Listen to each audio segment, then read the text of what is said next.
2024 లేదా 25లో డిగ్రీ లేదా బీటెక్ చదివారా? సాఫ్ట్‌వేర్ జాబ్ కోసం ఎదురు చూస్తున్నారా? అయితే కోడ్ జ్ఞాన్ 100 డేస్ కోర్సులో చేరండి. జాబ్ సాధించండి. నమస్కారం సత్యం గారు. నమస్తే. నమస్తే అమ్మా. సో ప్రెజెంట్ చూస్తే ఎకో ఫ్రెండ్లీ రిలేటెడ్‌గా బిజినెస్ అనేవి చాలా ముందుకెళ్తున్నాయి. అండ్ ఫర్దర్‌గా మనము ఏదైనా ఒక వ్యాపారం పెడుతున్నామంటే దీని ముందు ఫ్యూచర్ ఏ విధంగా ఉంటుంది అన్న ఆలోచనతోటి వ్యాపారంలో దిగాలి అనుకునే వాళ్ళు చాలా మంది ఉంటారు. ఎకో ఫ్రెండ్లీ రిలేటెడ్‌గా జూట్ బ్యాగ్స్ అనేవి చాలా వెళ్తుంది బిజినెస్ అని అంటూ ఉన్నారు. మరి ఆ బిజినెస్‌ని స్టార్ట్ చేయాలి అంటే అందులో పెట్టుబడి ఎలా ఉంటుంది?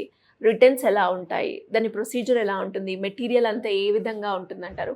ఎవరైనా చెయ్యాలి అంటే దీని ప్రాసెస్ ఎలా ఉంటుంది సత్యం గారు? ఈరోజు మనం తీసుకుంటున్న ఆహారం, మార్కెట్ నుంచి తీసుకొస్తున్న కూరగాయలు, పండ్లు, ప్రతి వస్తువును కూడా ఈరోజు మనం ఒక క్రాప్తో తయారైన ప్లాస్టిక్ కవర్లో తీసుకురావాల్సిన పరిస్థితి వచ్చింది. పోనీలే ఆ కవర్లో తీసుకొచ్చిన తర్వాత కూడా మళ్ళీ అదే ప్లాస్టిక్ కవర్ను ప్యాక్ చేసి ఫ్రిడ్జ్లో పెట్టుకొని మళ్ళీ వాటిని ఆ వెజిటేబుల్స్ కానీ ఫ్రూట్స్ కానీ చిన్నపిల్లలకు మనం ప్రతి ఒక్కరు కూడా తినిపిస్తున్నాం. దీని ద్వారా ఇలాంటి ప్లాస్టిక్ స్టోరేజ్ అయిన దాంట్లో మనం ఉంచిన వాటిని తినడం ద్వారా చాలామందికి ఇప్పుడున్న పరిస్థితుల్లో భయంకరమైన జబ్బు క్యాన్సర్ వ్యాధి ఈ ప్లాస్టిక్ యూజ్ చేసిన దాని ద్వారా బయట ఇప్పుడు ఏవైతే పేపర్ కప్స్, ఆ కప్స్లో టీలు కాఫీలు తీసుకున్న వాళ్ళకి కూడా చాలా మటుకు తీసుకున్న వాళ్ళకు క్యాన్సర్ అటాక్ అవుతుంది. అంటే దీనికి ఒక కారణం ఏంటంటే ఈ ప్లాస్టిక్ను నిషేధించడానికి కేంద్ర ప్రభుత్వం, రాష్ట్ర ప్రభుత్వాలు కూడా చాలా మటుకు సపోర్ట్ ఇచ్చినాయి. తర్వాత దీనికి ఇలాంటి యూనిట్ పెట్టుకోవాలనుకున్న వాళ్ళు కూడా మంచి లోన్ ఇచ్చే అవకాశాలు కూడా కేంద్ర ప్రభుత్వం నుంచి ఉన్నాయి. మన రాష్ట్ర ప్రభుత్వం నుంచి కూడా సబ్సిడీ వచ్చి ఆ యూనిట్ పెట్టుకోవడానికి కూడా మనకు ఎన్నో రకాల ఆప్షన్స్ ఉన్నవి. ఇలాంటి ప్లాస్టిక్ను నియంత్రించి ఈ జూట్ బ్యాగ్ ద్వారా మన ఆరోగ్యాన్ని కాపాడుకోవడానికి ఈ జూట్ బ్యాగ్ వ్యాపారం చేయాలనుకునే వారికి కూడా మంచి అవకాశం. ఏంటంటే మార్కెట్లో మీరు ఏ వర్క్ చేస్తున్నా, ఎలాంటి బిజినెస్ చేస్తున్నా, మీరు ఏం చేస్తున్నారంటే, నేను ఒక చిన్న జూట్ బ్యాగ్ ఇండస్ట్రీ పెట్టుకున్నానంటే ఎంత పెద్ద బిజినెస్ మ్యాన్, ఎంత పెద్ద బిజీ పర్సన్ అయినా కానీ ఒక్క నిమిషం మాట్లాడి మీ యొక్క యూనిట్ అడ్రస్ ఎక్కడండి, మీరు ఎక్కడ ఉన్నారు, మీరు కొంచెం మీ మొబైల్ నెంబర్ ఇవ్వండి, మేము తర్వాత అయినా కలుస్తామని ఒక ఆలోచనతో మాట్లాడే రోజులు మళ్ళీ రాబోతున్నాయి, వస్తున్నాయి. ఇప్పుడు పెట్టిన వారు కూడా జూట్ ఇండస్ట్రీ, చిన్న చిన్న మినీ ఇండస్ట్రీ పెట్టుకున్న వాళ్ళు కూడా చాలామంది సక్సెస్ అవుతున్నారు. ఒక విషయం, మా బ్రదర్ ఆనంద్ కుమార్ గారు అని, తనకు ప్లాస్టిక్ అంటే చాలా చికాకు పడే వ్యక్తి. తను ఒక రోజు నాతో కలిసి మాట్లాడినప్పుడు ఏంటంటే, మనం ఒక జూట్ ఇండస్ట్రీని పెడదామన్న ఆలోచనతోటి చిన్నగా స్టార్ట్ చేశాడు. ఈరోజు హైదరాబాద్లో ఈసీఎల్లో ఉంటాడు తను బ్రదర్. చిన్నగా జూట్ని స్టార్ట్ చేసిన తర్వాత ఆ జూట్ బ్యాగ్ ద్వారా గత ప్రభుత్వంలో ఉన్నప్పుడు ప్రభుత్వ కార్యక్రమాలకు సంబంధించిన ఏ ఒక్క ప్రోగ్రాం జరిగినా దాంట్లో ఏదైనా మనం పార్సల్ కానీ ఏదైనా ఇవ్వాలన్నా ల్యాప్టాప్ బ్యాగ్ కానీ ఫైల్స్ కానీ ప్రతీది కూడా దాదాపు అంటే పెద్ద మొత్తంలో వాళ్ళకి ఇచ్చాడు.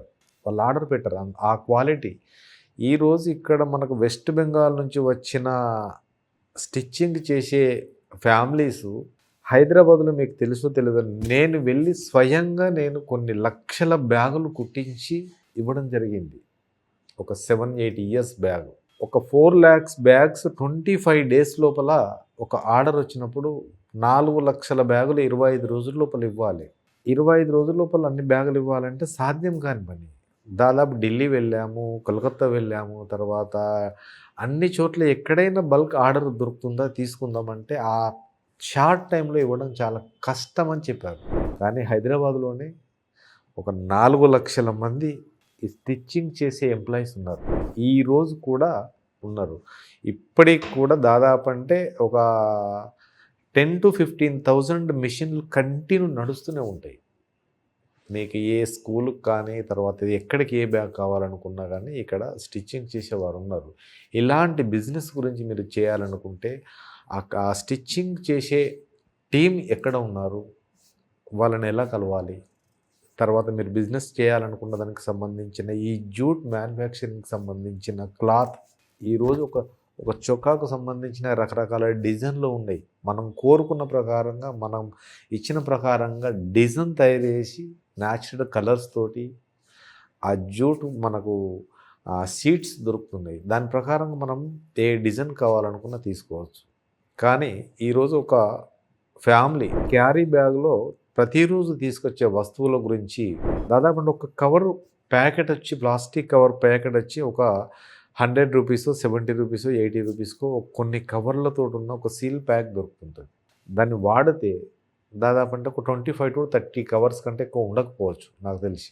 50 కవర్లు, 50 కవర్స్ అనుకో, ఒక 70 రూపీస్ పెడితే 50 కవర్లు వచ్చినప్పుడు దాన్ని రోజు 2 కవర్లుగా యూజ్ చేసిన క్యారీ బ్యాగ్ కవరు ఆ 70 రూపాయల కవరు వారం 10 రోజులు వస్తుంది. కానీ ఒక 100 రూపాయలు పెట్టి ఒక జూట్ బ్యాగ్ మార్కెట్కి వెళ్ళి వెజిటేబుల్స్ కూరగాయలు తీసుకొచ్చి ఒక బ్యాగ్ తీసుకొస్తే ఒక 4 సంవత్సరాలను వాడుకోవచ్చు. నీ ఖర్చు భారంతో పాటు మంచి క్వాలిటీగా మంచి వాటిని తీసుకురావచ్చు. తర్వాత మనం ప్రకృతిని కాపాడిన వాళ్ళు అవుతుంటాం. అంటే మనకు తెలియకుండానే మనం 100 రూపాయలతోటి 4 సంవత్సరాలు తీసుకునే బ్యాగును దాదాపు అంటే 2 నుంచి 3,000 రూపాయలు ఆ 4 years లోపల ప్లాస్టిక్ కవర్కు ఖర్చు పెడుతున్నాం. కానీ మీరు చూడండి, ఒక జూట్ బ్యాగ్లో తీసుకెళ్తున్న వారని ఎంత బిజీ ఉన్నా ఒక సెకండ్ మనం అటువైపు వెళ్ళి ఒక లుక్కే చూస్తాం. చాలా బాగా కుట్టారు, మంచి డిజైన్గా ఉంది, పర్ఫెక్ట్గా ఉందనే భావనగా ఉంటుంది. కాబట్టి ఇలాంటిది రకరకాల డిజైన్లో మీరు డైలీ యూస్ కానీ, ల్యాప్టాప్ కానీ, తర్వాత ఆఫీస్ ఫైల్స్ కానీ, తర్వాత నెక్స్ట్ ఇంకేదైనా ఫంక్షన్స్ గిఫ్ట్ కానీ, మీరు ఏది ఇవ్వాలనుకున్నా దాని లోపల ఉన్నది అన్ని రకాల డిజైన్స్ కుట్టించేవారు టీం మన దగ్గరలో ఉన్నది. ఇలాంటి జూట్ బ్యాగును మనం బిజినెస్ చేయాలనుకునే వాళ్ళకి కూడా మెటీరియల్ ఎక్కడ దొరుకుతుంటుంది, దాని యొక్క స్టిచ్చింగ్ ఛార్జెస్, కటింగ్ ఛార్జెస్ ఎలా ఉంటాయి అనేది కూడా నేర్చుకోవాలనుకున్నా కూడా మనం సుమన్ టీవీ ద్వారా సపోర్ట్ ఇద్దాం. డెఫినెట్గా sir. Thank you so much. Thank you so much.